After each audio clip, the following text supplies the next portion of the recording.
Actually ആദ്യമായിട്ടൊക്കെ കാണുന്നത് ഞാൻ ഇതിന് മുന്നേ ഒന്ന് കണ്ടില്ലായിരുന്നു. നല്ല ടെൻഷനായിരുന്നു. പക്ഷെ ഞാൻ ഹാപ്പിയാണ്. ഇമോഷണലായോ? കണ്ണൊക്കെ നിറഞ്ഞു? പ്രേക്ഷകരെ കൂടെ ഇന്ന് ഇമോഷണലായി തോന്നുന്നു. കൂടെ നമ്മൾ സത്യം പറഞ്ഞ സ്നേഹത്തിനാണ് കൂടുതലും സ്നേഹിക്കാൻ പറ്റുന്ന love is very tender and beautiful. അപ്പോൾ ഭയങ്കര ഇമോഷണലി കണക്ട് ആവാൻ പറ്റി. എസ്പെഷ്യലി ചേച്ചിയുടെ ഒരു കോമ്പിനേഷൻ ബ്യൂട്ടിഫുൾ.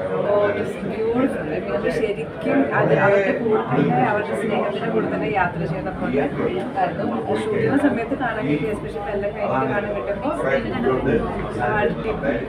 Very happy. എനിക്ക് സിദ്ദിഖിന്റെ ഡോക്ടറിനായിട്ട് പെർഫോം ചെയ്യാൻ നല്ലൊരു ക്യാരക്ടർ കിട്ടിയത് വളരെ നിങ്ങൾക്കൊക്കെ ഇഷ്ടപ്പെട്ടോ? Thank you so much. Thank you. ഞാൻ അഭിനയിച്ചൊരു സിനിമയാണ് ഞാൻ ആ രീതിയിൽ നോക്കുന്നത്. കണ്ടു കഴിഞ്ഞാൽ സത്യം പറഞ്ഞു കഴിഞ്ഞാൽ ഒരു വേറെ ലോകത്തായിട്ട്. കാരണം ഇങ്ങനൊരു പടം ഞാൻ ഈ അടുത്ത ആരെങ്കിലും ഇനി കാണാൻ ആഗ്രഹിക്കുന്നുണ്ടെങ്കിൽ അവരോടൊക്കെ ഞാൻ തീർച്ചയായിട്ടും പറയാൻ ആഗ്രഹിക്കുന്നത് വെച്ച് കഴിഞ്ഞാൽ മധുരമീ ജീവിതം എന്ന് പറയുന്ന ടൈറ്റിൽ തന്നെ അർത്ഥമാണ്.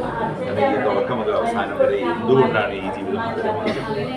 അത് കഴിയുമ്പോൾ ആ ജീവിതത്തിൽ ചിലപ്പോൾ കൈപ്പേറിയ അനുഭവങ്ങളുണ്ടാവും. അതൊക്കെ വ്യക്തമായിട്ട് കാണിച്ച് വളരെ രസകരമായിട്ട് പ്രൊഡ്യൂസർ, ഡയറക്ടർ, എല്ലാവരുടെയും ക്യാമറമാൻ്റെ എല്ലാവരുടെയും ഇൻവോൾവ്മെൻറ്റ് സൂപ്പർബായിട്ടുണ്ട്. എനിക്ക് പറയുന്നത് സിദ്ദിഖും വിനയ പ്രസാദും അവരാണ് ഇതിൻ്റെ ഹൈലൈറ്റ്സ്.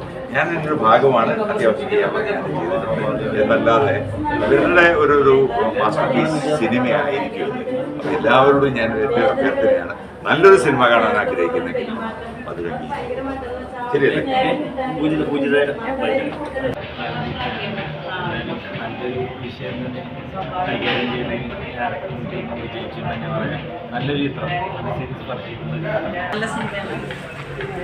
നമ്മുടെ ഇന്നത്തെ കാലത്ത് മക്കൾ വേറെ രാജ്യങ്ങളിലോട്ടൊക്കെ പോയി കഴിഞ്ഞ് കഴിഞ്ഞാൽ സാധാരണഗതിയിൽ അച്ഛനമ്മമാർ ഉപേക്ഷിക്കപ്പെട്ട നിലയിലാകുന്ന ആ ഒരു വിഭാഗം ആളുകളെ കൂട്ടിച്ചേർക്കുന്ന നല്ലൊരു സിനിമ. നമുക്കൊരു കൂട്ടുകാരിനെ കിട്ടിയപ്പോൾ ആ എന്താ പറയുക, അവരുടെ ആ ജീവിതം നല്ലൊരു ജീവിതമായിട്ട് മാറ്റാനായിട്ട് സാധിച്ചു. അതിന് ആ ഒരു കൂട്ടുകാരി വളരെ നല്ല രീതിയിൽ തന്നെ പ്രോത്സാഹിക്കും. എങ്ങനെയുണ്ടായിരുന്നു സിനിമ? എല്ലാ ഇമോഷണലുള്ള മക്കൾ കാണേണ്ട സിനിമ. എങ്ങനെയുണ്ടായിരുന്നു? നല്ല പടം, നല്ല പടം. എങ്ങനെയുണ്ടായിരുന്നു?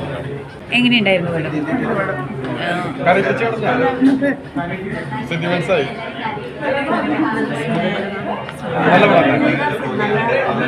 കരഞ്ഞതിനെ പോലെ എന്നുവെച്ചാൽ അവരൊന്നിക്കാൻ ചോദിച്ചാൽ മരണത്തെ കുറിച്ച് തന്നെ അവരൊന്നാണ്. അത് തന്നെ. പിന്നെ എന്താ പറയുക, ഇപ്പോഴുള്ള മക്കളത് കാണുന്നു ശരിക്കും. അതെ, തീർച്ചയായിട്ടും ഒറ്റപ്പെടലിൻ്റെ ഒരു വേദന അത് അനുഭവിക്കുന്നവർക്ക് മാത്രമല്ല, ഞങ്ങളൊക്കെ അനുഭവിക്കുന്നത് കൊണ്ട് ഞങ്ങൾക്ക് നന്നായിട്ട് അറിയാം. വളരെ ഇഷ്ടമായി. നന്നായി എൻ്റെ ഫ്രണ്ട് വിളിച്ചിട്ട് ഞാനിവിടെ വന്നത്.